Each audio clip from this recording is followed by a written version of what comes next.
하쌤입니다. 오랜만에 동영상을 올리죠. 그동안 책 판가를 하느라고 좀 바빴습니다. 자, 이 최근에 책 온 거를 어제 마무리하고 오늘 인쇄소 넘겼습니다. 그러면 다음 주쯤에 책으로 나오겠죠. 자, 그동안에는 어수문 세계 영역을 하나의 책으로 묶어서 공부했습니다. 근데 이번에는 각 건을 분리했죠. 그럴 수밖에 없었습니다.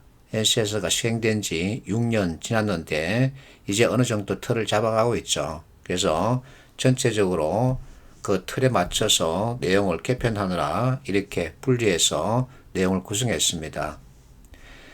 먼저 의사소통을 보면 자, NCS 피셋이라는 제목을 달았죠.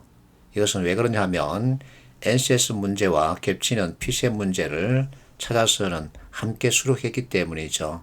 여러분들이 피셋 문제도 많이 풀고 있죠. 자, 어쨌든 나는 10조 해법을 여러분에게 권하고 있습니다. 자, NCS 샘플 문항은 2015년도에 발표된 게 있고 그 이후 2019년, 20년 이렇게 발표된 것들이 있습니다. 자, 이것은 이미 기존의 책에 들어가 있으니까 언급을 차치하기로 하고 그 중에서 가장 중요한 것은 20년도에 발표된 2000문항이죠. 그 전체 컨텐츠를 보면 의사능력편 260개 문항이 들어가 있죠. 이것 외에 코리아 외신 문제 그리고 수자원공사 외신 문제를 더했습니다. 그랬더니 NCS 문제가 350개 정도 되더군요. 여기에 피셋 문제도 더했죠. 자, 피셋 문제 외에 대입 수능 문제도 더했습니다. 비문이죠. 그래서 서로 유사한 성격을 가지고 있는 문제들을 다 수록했기 때문에 여러분들이 아마도 원 없이 문제를 풀어볼 수 있을 겁니다. 자, 의사소통 목차입니다. 기초인지능력편과 업무수행능력편으로 나눌 수 있는데 기초인지능력은 대입 수능 문제와 아주 유사한 관계를 가지고 있습니다.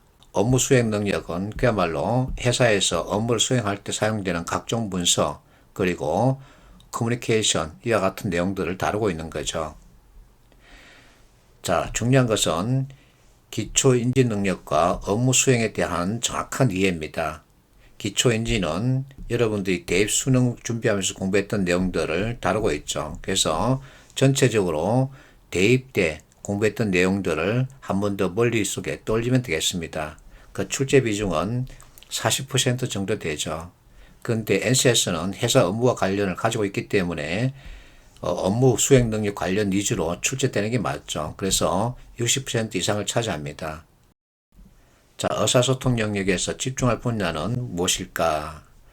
교통안전공단이 2021년도에 채용 공개 이렇게 공개했습니다. 의사소통 능력, 문서 이해, 문서 작성, 경청 언어구사 이와 같은 영역에서 출제하겠다. 이게 NCS죠.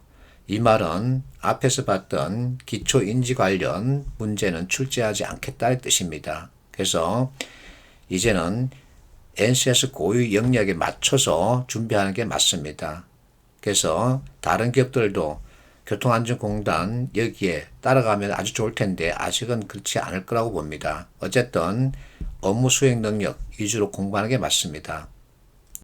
자, 그래도 기초인지 능력 관련 문제가 40% 정도 출제되기 때문에 체계적으로 조직화된 틀을 활용해서 그를 볼 줄 알아야 합니다. 여러분들이 일치, 불일치, 그리고 부합, 이와 같은 문제풀이 좀 어려워하는 편이죠. 근데 체계적으로 조직화된 틀을 사용하면 그 문제 답 찾기가 아주 수월해집니다. 그래서 나는 읽다 관점이 아니라 보다 관점에서 그의 핵심을 짚어라 이렇게 잔소리하죠. 자, 여러분들이 문제에서 보는 지문은 아무나 쓴 글이 아니고 아무렇게나 쓰여진 글이 아니죠. 되게 전문가들이 쓴 글을 빌려와서 문제 출제하죠. 그러면 전문가들이 글을 쓸 때 사용하는 틀은 무엇일까?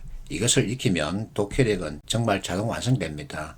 그 대표적인 것이 이렇게 네 가지를 들 수 있죠. 이것을 익히고 글을 보면 글의 핵심이 무엇인지 바로 눈에 들어오게 되는 거죠. 그래서 틀을 익히자는 건데 이렇게 하면 이제 지문을 다 읽지 않고 답을 찾을 수 있는 거죠.